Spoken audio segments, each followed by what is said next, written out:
ತುಂಬ ಟೇಸ್ಟಿಯಾದ ಬಿಸಿಬೇಳೆಭಾತ್ ರೆಡಿಯಾಗಿದೆ. ಇದನ್ನು ಖಾರ ಬೂಂದಿ ಜೊತೆ ಸರ್ವ್ ಮಾಡ್ಕೊಳ್ಳೋಣ. ತುಂಬ ಚೆನ್ನಾಗಿರುತ್ತೆ, ಒಂದು ಸರ್ತಿ ಟ್ರೈ ಮಾಡಿ ನೋಡಿ. ವೆಲ್ಕಮ್ ಟು ಮೈ ಚಾನಲ್ ಖುಷಿ ಕನ್ನಡ ಕುಕ್ಕಿಂಗ್ ವ್ಲಾಗ್. ಇವತ್ತು ನಾನು ಬಿಸಿಬೇಳೆಭಾತ್ ಹೇಗೆ ಮಾಡೋದು ಅಂತ ನೋಡೋಣ. ಅದಕ್ಕೆ ಬೇಕಾಗುವ ಸಾಮಗ್ರಿಗಳು: 1 ಗ್ಲಾಸ್ ಅಕ್ಕಿಗೆ 3/4 ಗ್ಲಾಸು ಬೇಳೆ ತೊಗೊಂಡಿದ್ದೀನಿ. ತರಕಾರಿ ಬೀನ್ಸು, ಕ್ಯಾರೆಟು, ಗೆಡ್ಡೆಕೋಸು, ಬಟಾಣಿ ಮತ್ತು ಕಡಲೆ ಬೀಜ ತೊಗೊಂಡಿದ್ದೀನಿ. ಈರುಳ್ಳಿ, ಕೊತ್ತಂಬರಿ, ಕೊಬ್ಬರಿ ಸಣ್ಣಕ್ಕೆ ಹೆಚ್ಕೊಂಡಿದ್ದೀನಿ. ಟೊಮೊಟೊ ಹಣ್ಣು 1-2 ಹೆಚ್ಚಿಟ್ಕೊಂಡಿದ್ದೀನಿ. ಹುಣಸೆಹಣ್ಣು 1 ಸಣ್ಣ ನಿಂಬೆಹಣ್ಣು ಗಾತ್ರದಷ್ಟು ನೆನೆ ಹಾಕ್ಕೊಂಡಿದ್ದೀನಿ. ಕರಿಬೇವು ಮತ್ತು ಬಿಸಿಬೇಳೆಭಾತ್ ಪೌಡ್ರು, ಖಾರದ ಪುಡಿ, ಉಪ್ಪು, ಜೀರಿಗೆ, ಸಾಸಿವೆ, ಜೀರಿಗೆ. ಫಸ್ಟು ಒಂದು ಪಾತ್ರೆ ತಗೊಂಡು ಅದಕ್ಕೆ 1 ಗ್ಲಾಸ್ ಅಕ್ಕಿ, 1/3 ಗ್ಲಾಸ್ ಬೇಳೆನ ಚೆನ್ನಾಗಿ ತೊಳ್ಕೊಳ್ಳಿ.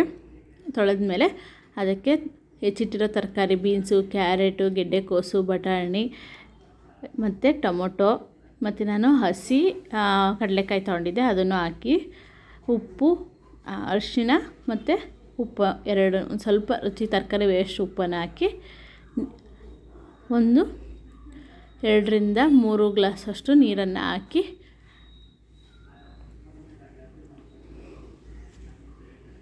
ಈಗ ಲಿಡ್ ಕ್ಲೋಸ್ ಮಾಡೋಣ. 2-3 ವಿಷಲ್ ಹಾಕಿಸಿ ಈ ಸೈಡು ಒಗ್ಗರಣೆಗೆ ಒಂದು ಬಾಣಲಿ ಇಟ್ಕೊಂಡು ಅದಕ್ಕೆ 3-4 ಟೇಬಲ್ ಸ್ಪೂನಷ್ಟು ಎಣ್ಣೆನ ಹಾಕಿ, ಎಣ್ಣೆ ಕಾದ್ಮೇಲೆ ಸಾಸಿವೆ, ಜೀರಿಗೆ, ಕರಿಬೇವು ಮತ್ತು ಕೊಬ್ಬರಿ ಸಣ್ಣದಾಗಿ ಹೆಚ್ಚಿಟ್ಕೊಂಡಿರೋದನ್ನ ಎಣ್ಣೆಯಲ್ಲಿ ಫ್ರೈ ಮಾಡಿ ಚೆನ್ನಾಗಿ. ಎಣ್ಣೆಲಿ ಫ್ರೈ ಆದಮೇಲೆ ಅದಕ್ಕೆ ಈರುಳ್ಳಿನ ಆ್ಯಡ್ ಮಾಡೋಣ. ಈರುಳ್ಳಿನೂ ಎಣ್ಣೆಯಲ್ಲಿ ಚೆನ್ನಾಗಿ ಫ್ರೈ ಮಾಡಬೇಕು. ಈ ಸೈಡು ಕುಕ್ಕರಲ್ಲಿ ತರಕಾರಿ ಅನ್ನ ಎಲ್ಲ ರೆಡಿಯಾಗಿದೆ. ಈ ಸೈಡು ಒಗ್ಗರಣೆ ರೆಡಿ ಆಗ್ತಾಯಿದೆ. ಈಗ ಕುಕ್ಕರ್ ತೆಗೆದು ನೋಡೋಣ ಹೇಗಾಗಿದೆ ನೋಡಿ. ಈ ಥರ ಆಗಿದೆ. ಅನ್ನ ತರಕಾರಿ ಎಲ್ಲ ಚೆನ್ನಾಗಿ ಬೆಂದಿದೆ. ಈಗ ಒಗ್ಗರಣೆಯನ್ನು ರೆಡಿ ಆಗ್ತಿದೆ. ಒಗ್ಗರಣೆಗೆ ಒಂದು ಸ್ವಲ್ಪ ಉಪ್ಪು ಹಾಕೋಣ. ಈಗ ಒಗ್ಗರಣೆಯನ್ನು ಫಸ್ಟು ತೆಗೆದಿಟ್ಕೊಳ್ಳೋಣ ಬೇರೆ ಪಾತ್ರೆಗೆ. ನೆಕ್ಸ್ಟ್ ಇದಕ್ಕೆ ಹುಣಸೆಹಣ್ಣು, 1 ನಿಂಬೆಹಣ್ಣು ಗಾತ್ರದಷ್ಟು ಹುಣಸೆಹಣ್ಣನ್ನ ನೆನೆ ಹಾಕಿದ್ದೆ ಅಂದಲ್ಲ, ಅದ್ರದ್ದು ನೀರನ್ನು ಇದಕ್ಕೆ ಹಾಕ್ಕೊಂಡು ಅದಕ್ಕೆ ಇನ್ನೂ 2 ಗ್ಲಾಸ್ ನೀರನ್ನ ಹೆಚ್ಚಿಗೆ ಹಾಕ್ಕೊಳ್ಳೋಣ. ಹೀಗೆ ಇದಕ್ಕೆ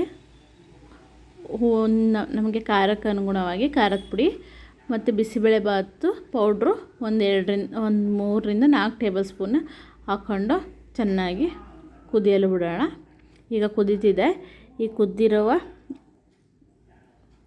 ಮಿಶ್ರಣವನ್ನು ಅನ್ನದ ಜೊತೆ ಮಿಕ್ಸ್ ಮಾಡೋಣ. ನೋಡಿ, ಚೆನ್ನಾಗಿ ಮಿಕ್ಸ್ ಮಾಡಿ ಚೆನ್ನಾಗಿ ಮಿಕ್ಸ್ ಮಾಡಿದ್ಮೇಲೆ ರುಚಿಗೆ ತಕ್ಕಷ್ಟು ಉಪ್ಪನ್ನು ಹಾಕಿ ಕುದಿಯಲು ಬಿಡಿ.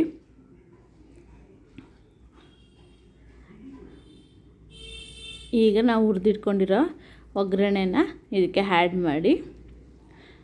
ಮಾಡಿ ನೆಕ್ಸ್ಟು ಕೊತ್ತಂಬರಿ ಸೊಪ್ಪು ಹಾಕಿ ಚೆನ್ನಾಗಿ ಮಿಕ್ಸ್ ಮಾಡಿದ್ದಾರೆ.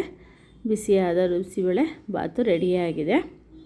ನಿಮಗೆ ರುಚಿ ನೋಡಿ, ರುಚಿ ಬೇಕೋ ಬೇಡವೋ ಅಂತ ಹಾಕ್ಕೊಳ್ಳಿ. ನಂದು ಕರೆಕ್ಟಾಗಿತ್ತು, ಅದಕ್ಕೆ ನಾನು ಹಾಕಲಿಲ್ಲ. ಮತ್ತು ಇದಕ್ಕೆ ಲಾಸ್ಟಿಗೆ 1 ಟೇಬಲ್ ಸ್ಪೂನಷ್ಟು ತುಪ್ಪನ ಆ್ಯಡ್ ಮಾಡಿದ್ರೆ ತುಂಬ ಚೆನ್ನಾಗಿದೆ ಟೇಸ್ಟು. ಒಂದು ಸತಿ ಮಾಡಿ ನೋಡಿ.